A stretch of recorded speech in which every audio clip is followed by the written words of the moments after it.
ঈদের ছুটিতে আপনারাও চলে আসতে পারেন কুমিল্লার এই দর্শনীয় স্থানগুলিতে। এখানে রয়েছে মোট 42টির মতো দর্শনীয় স্থান। তার মধ্যে আজকে আমরা 3টি স্থানে ঘুরব। যেহেতু একদিনের জন্য আসছি, আজকে আবার ঢাকাতে ব্যাক করতে হবে। প্রথমেই চলে আসলাম কুমিল্লা কোটবাড়ি শালবন বিহার। এখানে ঢোকার জন্য টিকিট মূল্য হচ্ছে জনপ্রতি 30 টাকা।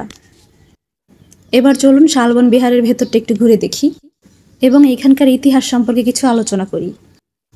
শালবন বিহার বাংলাদেশের অন্যতম প্রাচীন ও ঐতিহাসিক বৌদ্ধবিহার, যা কুমিল্লা জেলার ময়নামতি এলাকায় অবস্থিত।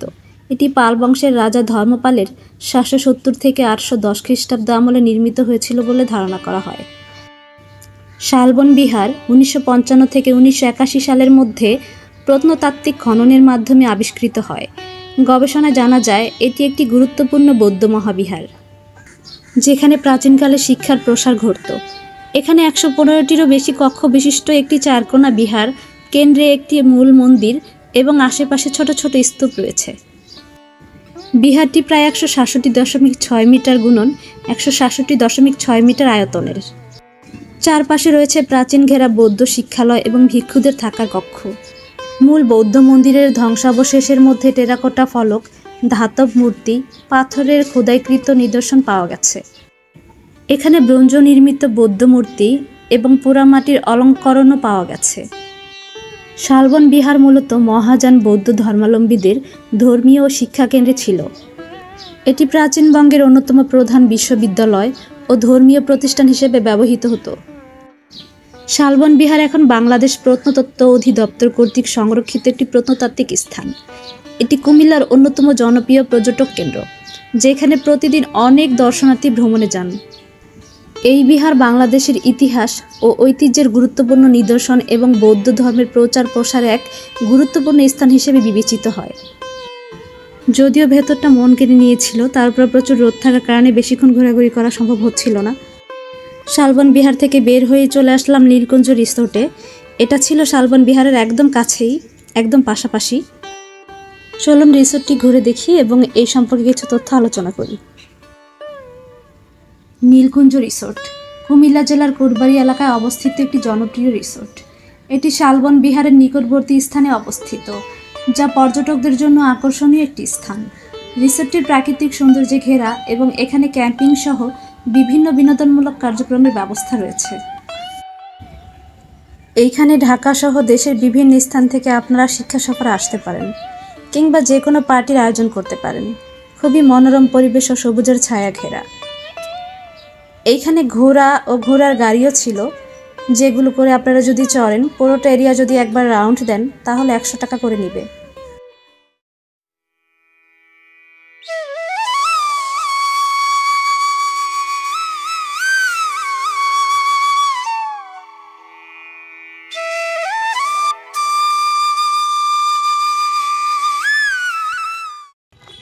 চাচা ঘোড়া কত করে নেন? কতক্ষণে? পুরাটা চক্কর দিলে ঘন্টা 100? বলেন, বুঝলাম না পুরাটা কি? পুরা এরিয়াটা ঘুরলে 100 টাকা? আচ্ছা।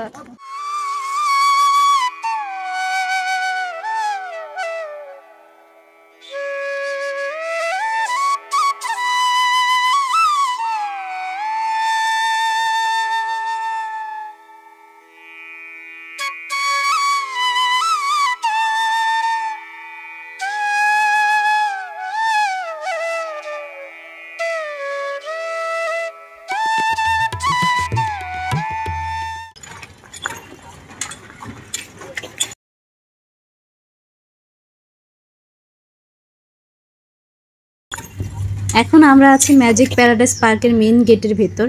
ঢুকতেই দেখলাম চমৎকার ডিজাইনের বিদেশি কার্টুন ডিজনিকের আদলে তৈরি করা এই গেটটি। এবার একটু সামনে এগোতেই দেখলাম 3টি ডাইনোসর চমৎকার বিনোদন দিচ্ছিল পর্যটকদের। ভেতরটায় ঢুকেই মনে হচ্ছিল আমেরিকাতে আছি। তার বাম পাশেই ছিল টিকিট কাউন্টার। ভেতরে ঢোকার এন্ট্রি ফি ছিল 300 টাকা করে। আমরা 3টা টিকিট কেটে নিলাম। একটা কথা জেনে রাখা ভালো, যাদের বাচ্চার হাইট 3.5 ফুটের বেশি তারা বাচ্চার জন্য অবশ্যই টিকিট কাটবেন, নয়তো ঢুকতে দিবে না।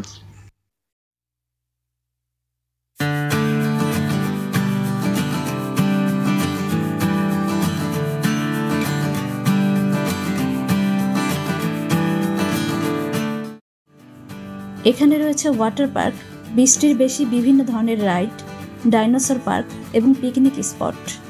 পার্কটি প্রতিদিন সকাল 9টা থেকে সন্ধ্যা 6টা পর্যন্ত খোলা থাকে। প্রবেশ মূল্য জনপ্রতি 300 টাকা। ওয়াটার পার্কের জন্য 350 টাকা এবং বিভিন্ন রাইডের জন্য 100 টাকা করে ফি রাখা হয়। 6 বছরের নিচে বাচ্চাদের প্রবেশ মূল্য ফ্রি।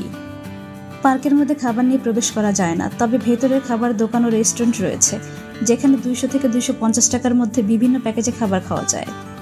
ম্যাজিক প্যারাডাইস পার্কের কাছাকাছি অন্যান্য দর্শনীয় স্থানের মধ্যে রয়েছে কুমিল্লা বিশ্ববিদ্যালয়, শালবন বিহার, ময়নামতি জাদুঘর এবং ধর্মসাগর দীঘি। প্যারাডাইস পার্কের ভেতরে যতগুলো রাইড ছিল তার সবগুলোই ছিল 100 টাকা করে টিকিট।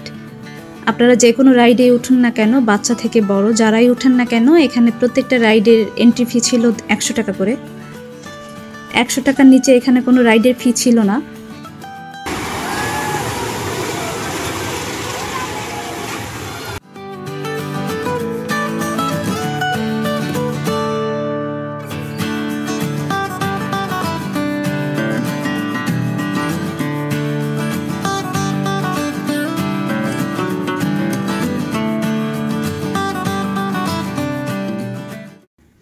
এখন আমরা একটু সাইডে দেখতে পেলাম দ্য লস্ট ওয়ার্ল্ড।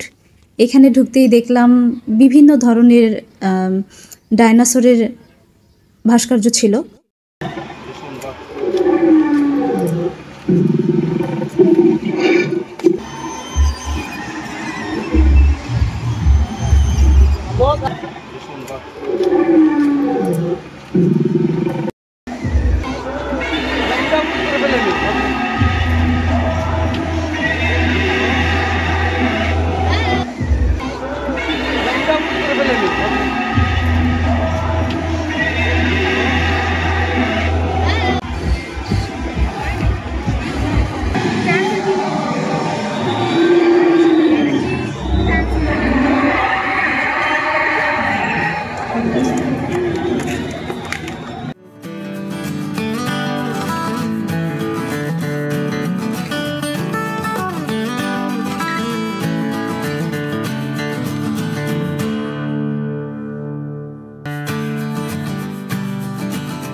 এখন আমরা আছি নবশালবন বৌদ্ধবিহারের মেইন গেটের সামনে।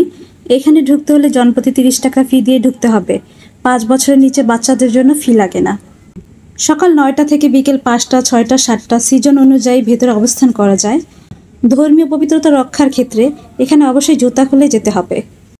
যারা ভিডিও করার জন্য DSLR ঢুকাতে চাচ্ছেন ভেতরে, তাদের জন্য 50 টাকা ফি। আর যারা ক্যামেরা ঢুকাতে চাচ্ছেন ভিডিও করার জন্য, তাদের জন্য 100 টাকা ফি দিয়ে ঢুকতে হবে। চলুন এবার সম্পূর্ণ মন্দিরটা ঘুরে দেখা যাক এবং মন্দির সম্পর্কে কিছু তথ্য আলোচনা করা যাক। প্রায় 250 একর জায়গার উপর 1995 সালে 8 সেপ্টেম্বর নবশালবন বিহার ও বাংলাদেশের বুদ্ধিস্ট কালচারাল একাডেমি প্রতিষ্ঠা করা হয়। নবশালবন বিহারের প্রবেশপথেই পড়বে বিশাল বড় 2টি নাগরাজ, যাদের চোখ ও দাঁত দেখলে আপনি ভয়ও পেতে পারেন। আর এমন নাগরাজ আছে এখানে 3 পাশে 3টি।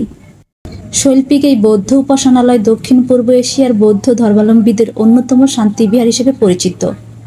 চোখ ধাঁধানো এই নবশালবন বিহার দক্ষিণ পূর্ব এশিয়ার বৌদ্ধ ধর্মাবলম্বীদের অন্যতম বিহার বা শান্তি প্যাগোডা।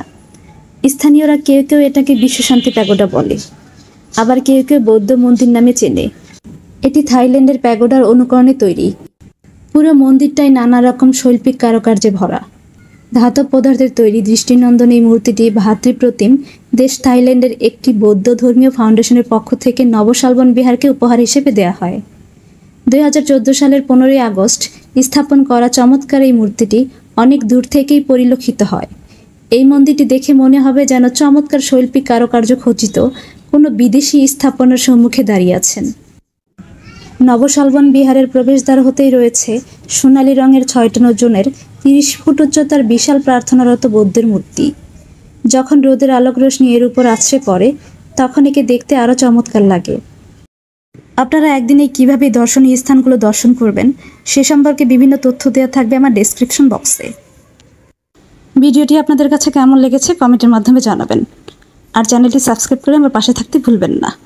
দেখা হচ্ছে নেক্সট ভিডিওতে। সবাই ভালো থাকবেন। আল্লাহ হাফেজ।